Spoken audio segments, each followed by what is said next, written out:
A frantic search for survivors. More on this deadly explosion at a Texas plant that could be felt dozens of miles away.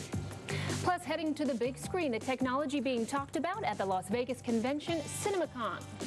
And a big step to finding a suspect. New information this morning surfacing about who may be responsible for the Boston bombings.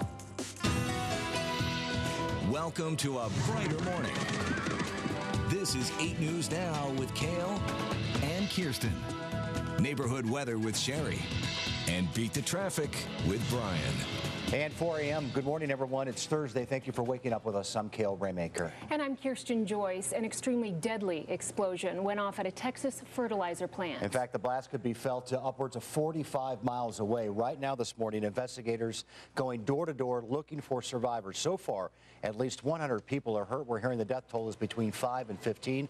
Erica Ferrari, live in New York. Authorities are still pulling people out of the rubble and going door to door, house to house, trying to evacuate people from area homes. We know that at least 160 are injured. Authorities say 5 to 15 people are presumed dead. The death toll is expected to go up as search teams continue their efforts. A massive explosion at a fertilizer plant rocked the town of West Texas. The shock wave was just unbelievable and it threw me down. Officials say the town looks like a war zone with homes and businesses leveled. Massive, just like Iraq, just like the Murray building in Oklahoma City. Authorities can't confirm a death toll, but say several firefighters and a police officer are feared dead. The mayor has been here earlier tonight. He is also a firefighter for this city. It has taken a toll on him because he knows that potentially he has lost some firefighters. As many as 200 people could be injured, and rescue workers are still pulling people out of the rubble. Ambulances and helicopters from around the region responded to help with evacuations. Eugene Horak and his wife had the roof of their house collapse on them. He somehow managed to pull the ceiling off of me, and I crawled out. Thank God that we're alive. At a nearby nursing home, the ceiling caved in, trapping residents. People in the area rushed in to rescue the elderly victims. When we would go into each room, there was sheetrock on top of the patients. I pulled out 16 people out of there. The entire town has been told to evacuate because of concerns about a secondary tank explosion and the smell of ammonia in the air. Guys, y'all need to get out of here. Okay. That second tank's about to go. Get out of here. The Red Cross is now on the scene working to find shelter for those forced out of their homes. The Texas Commission on Environmental Quality investigated the fertilizer plant back in 2006 after someone reported a strong ammonia smell. Sources say the plant was cited at that time for either failing to obtain or qualify for a permit. And just to give you an idea of how powerful the blast was, the U.S. Geological Survey says it registered as the equivalent of a 2.1 earthquake. Erica Ferrari for CBS News. Okay, back to you. Erica, thank you very much. Much more to come later this morning. And as we mentioned earlier, this explosion could be heard and felt for nearly 45 miles around. To give you a better idea of what we're actually talking about, take a look at this cell phone video. Are you serious? Yeah. Oh, you okay? Dad? You okay? I can't hear. Come here. I can't hear. The sheer force of the blast knocking the cell phone out of the man's hand. Then you heard the panicked voices. Emergency officials compared the aftermath to a war zone, some saying it resembled the aftermath of the Oklahoma City bombing. The Texas explosion is almost like deja vu to the people who endured the Pepcon explosion 25 years ago.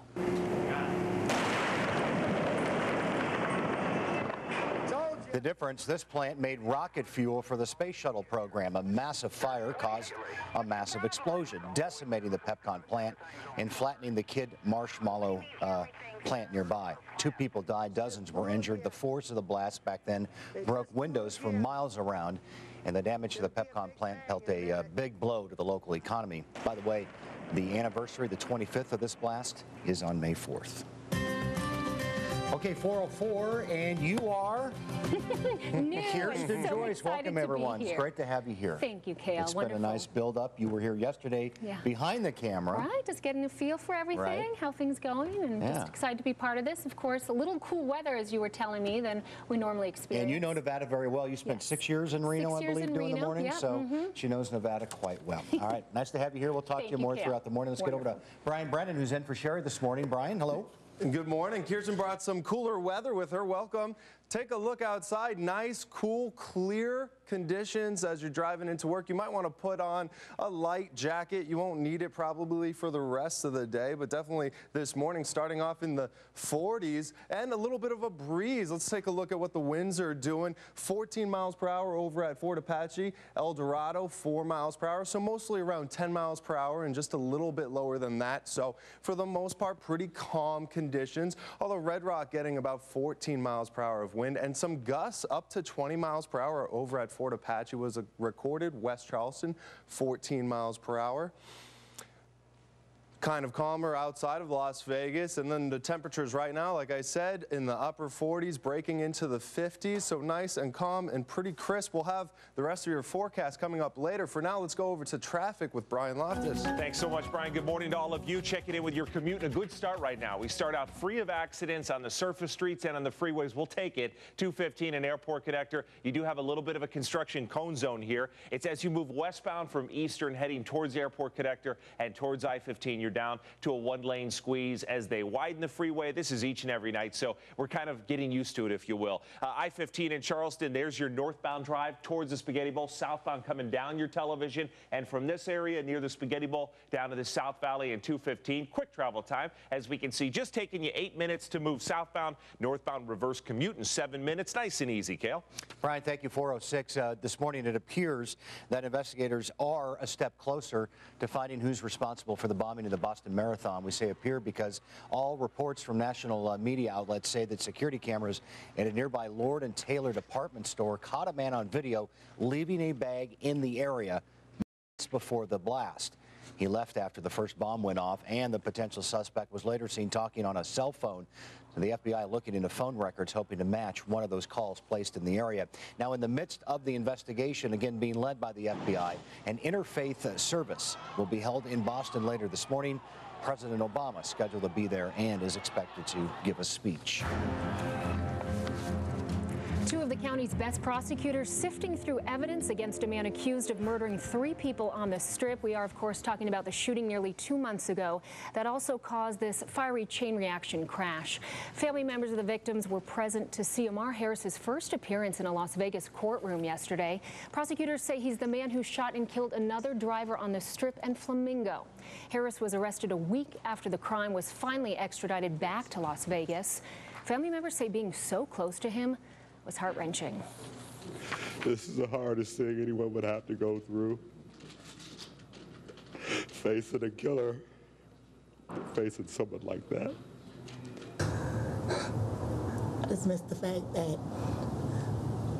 that he's just not here. The district attorney told us the death penalty will be considered in this case. Harris is expected back in court at the end of the month. Living in Las Vegas, you know that if you try to use an ATM at a casino, those service fees can be pretty outrageous. And according to a new study, those ATM fees went up 20% over the past 5 years. Experts say fees can range anywhere between 45 cents to $5. But there is some good news, however. The report says fees that banks charge their own customers haven't changed much in that same time period. Well, changing the law this morning. How local police could be affected by the Supreme Court's new ruling on drawing blood for a DUI. Beat the Traffic is brought to you by attorney Edward M. Bernstein.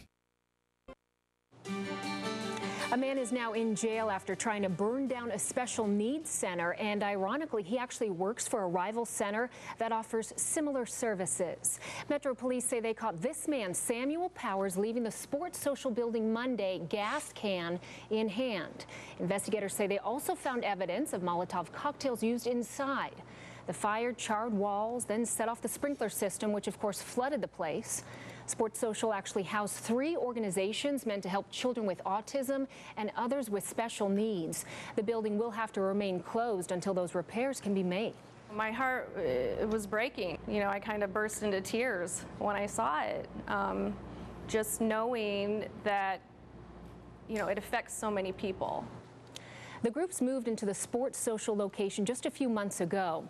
According to arrest documents, Powers gave no reason as to why he might have been involved. He told police he wasn't involved. Powers also told police he works for the Lovas Center for Behavioral Intervention, another business that specializes in autism.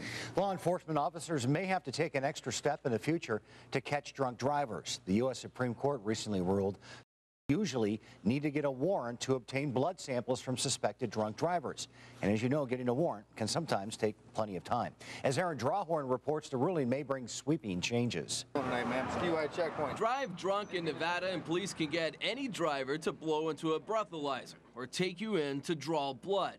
It's known as implied consent, and officers can even use reasonable force if necessary. And it may take 2 or 3 correction officers or troopers or a couple of nurses to help hold that person still so we can obtain that blood sample. But a U.S. Supreme Court ruling could change the way police do business. A man driving drunk in Missouri took his case all the way to the Supreme Court. The justices ruled a warrant should have been obtained before officers drew his blood.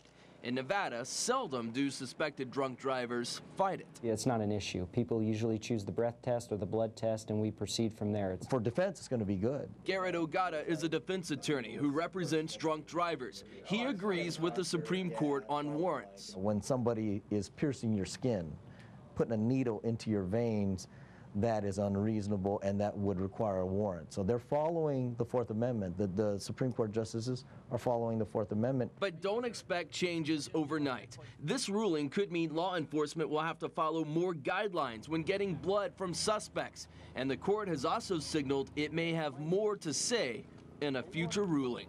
Aaron Drawhorn, 8 News Now. NHP has arrested 355 people for drunk driving in southern Nevada so far in 2013. And parents, listen up. If you think drinking and driving is the only concern when your teen gets his or her hands on alcohol, that is, think again. A new study put together by Mothers Against Drunk Driving, or MAD, shows that only about a third, actually 32% of teen drinking deaths were the result of traffic accidents. Now, here's how the remainder breaks down. Another 30% of teen deaths the result of homicides. 14% took their own lives. 9% got alcohol poisoning. And another 15% died from other causes. Prom and graduation season really right around the corner, so police are hoping to scare them straight away from drinking and driving during celebrations. The Every 15 Minutes program is launching in just a few hours at Liberty High School. What you're looking at is video from a similar exercise back in October at Silverado High School.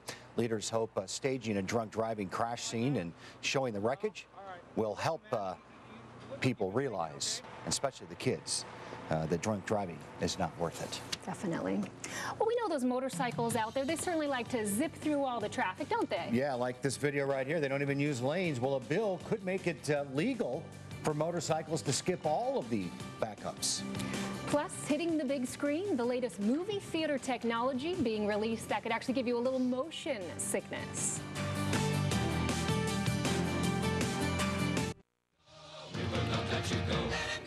A live look at the Las Vegas Strip thanks to our Skycam. It is 17 past the hour on this Thursday morning.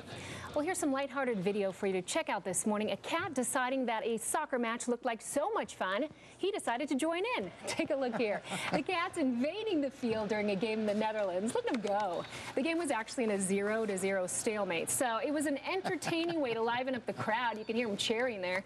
A referee had to blow his whistle for a quick pause. Wait for the cat to get off the field.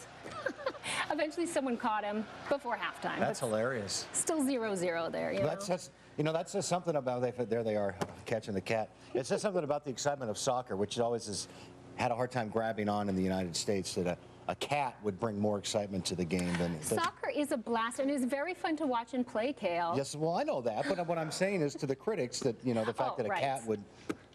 liven up the game. Would liven up the game, because it probably wouldn't liven up a football game. No. All right, Brian and Brian, standing by our new musical duo. Soccer is here, but I got to put football and basketball a little above. By the way, that cat left that soccer game and came to my neighborhood this morning and scared the heck out of me when I was walking in my car. Oh, just a cat just came right by. Was it a black cat? No, Did you cross its path? It was not. It was not a black cat. So. Okay. Well, no bad luck for us in weather. Let's go on over to the weather wall. That's great. That picture right there shows us basically what we're going to see for the next couple of days, which is really clear, cool, calm, and conditions. Take a look here. There's some weather patterns going on to the Pacific Northwest, but as far as we